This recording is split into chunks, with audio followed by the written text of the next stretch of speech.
I worship you with a box ticking. Tick.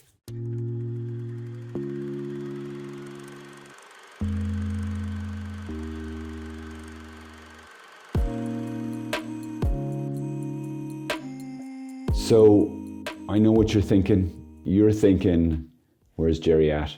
Gerry is feeling a little bit sick at the moment. I was away and I left very early in the morning and I didn't realize I'd left all my curtains closed. So he was in the dark for about 6 days. So he's feeling it and it's just starting to manifest. But in his stead, we have Kyle, the Christmas cactus. Anyway, that's a nice segue into today's talk because this is about as decorative as the friary gets before Christmas.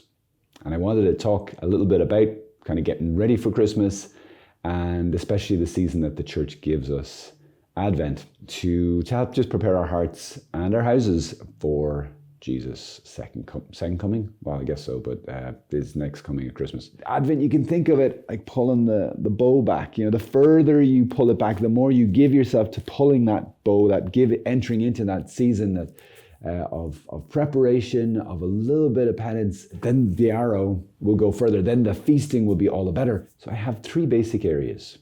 So the first is the fact that we are in Advent is a penitential season.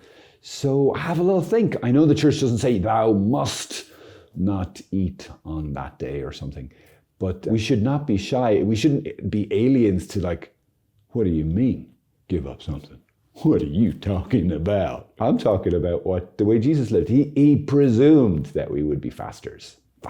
So skipping a meal, skipping your favorite program, skipping social media entirely. I know I'm going for it. Or dare I say it? No, I daren't. No. But you must. Father would want you to. Really? Okay, I will. Caffeine. Oh my gosh, I said it. I know, right? Caffeine. Why would I say that? Because do you ever see those t-shirts? All I need is Jesus and coffee. That is like, that's a heresy. I know it's kind of funny and cute, and that's why it's funny and cute because it's a heresy. Because surely no sane person would actually think that, therefore it's funny. But I'm not a coffee person, I'm more of a tea person. I love my tea. It's kind of so comforting, right? Am I able to live without caffeine? Can I live without tea? It's just really good. It's part of our worship. It's part of our worship to say, Jesus, you are worth more than my caffeine. You are Lord of my life. I need you. I don't actually need caffeine. I might get a little bit of headache as I come off it. Might take me a couple of days just easing down on it. Might take me a week to get off it. But like seriously, lads, a week and you're done. It's not super huge. It might feel super huge, but just think, could you reduce it at least? Just a thought. It's just have a think, have a pray. Is there something you can do to enter into the ouch? The ouch of, oh yes, that costs a little something. That means it's an investment in heaven that will not rust, cannot be stolen, will not fade away. Do it, don't tell anybody. Money in the bank. Something outside of your comfort zone. It's not just like, oh, I don't really care about that, but I'll give it away, I'll give it up so that I can tick a box. Oh, coming baby Jesus, I worship you with a box ticking. Tick. Give him something that means something to you. Because Jesus means something to you. It stirs up our hunger for him. Guys, we're supposed to be, it comes to Christmas, we're supposed to be hungry. We're not supposed to be stuffed to the gills. If I have one more thing to eat, I'm going to get sick. I know, it's supposed to be, I am starving, mostly spiritually. And a little bit of denial, can't help that. Okay, that's going on for ages, Columba. Cut loads of stuff that out, lads. Come on, seriously. Number 2, is there something you can do as my second point? Advice for a great Advent, fruitful Advent, and an amazing best ever Christmas. Do some spiritual exercise. So don't necessarily add more prayers, but are there prayers that could be more focused on Advent and on preparing my heart? So the liturgy, the Mass is cram-packed full of beautiful stuff. You could take a look there, use some of the prayers of Lent. Every single day has a different collect prayer, opening prayer for the Mass. You could take a little look at that. You can take a look at the readings. They're amazing, especially the stuff from Isaiah or the Gospels. They're specifically with tremendous prayer, focus and study. They're put together to help us with this. So you could look at that. You can also get great Advent meditation books. Just look at any Catholic book company.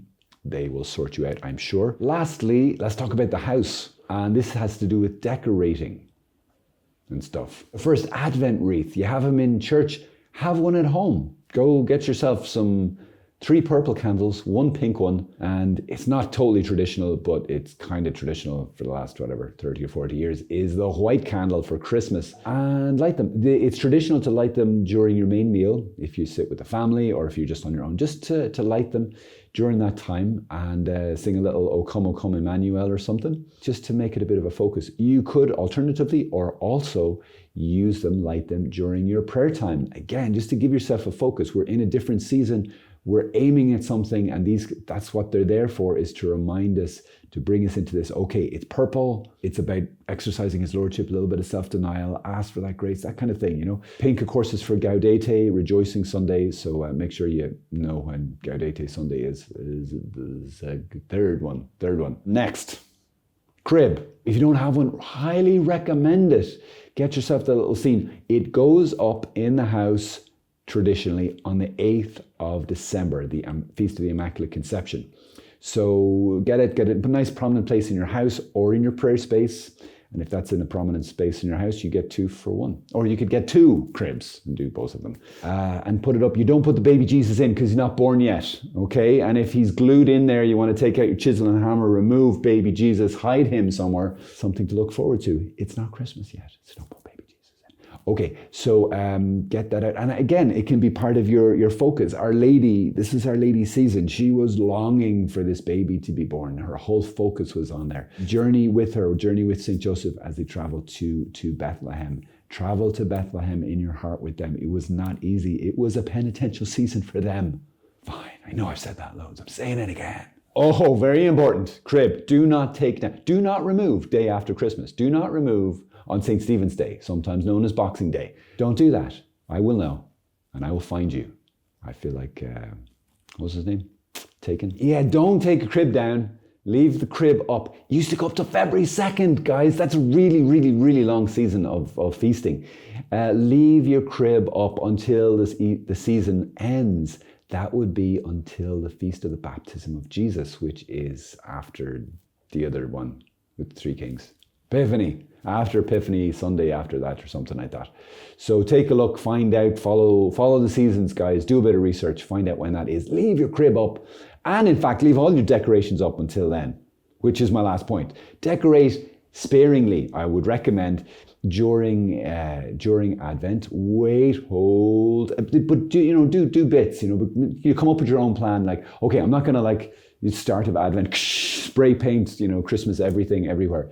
Just, is there a way that we can gradually do it so that just as our joy and expectation increases, so too our decorating, that can be expressed in our decorating, and then putting up the Christmas tree if that's what you do, and the other decorations.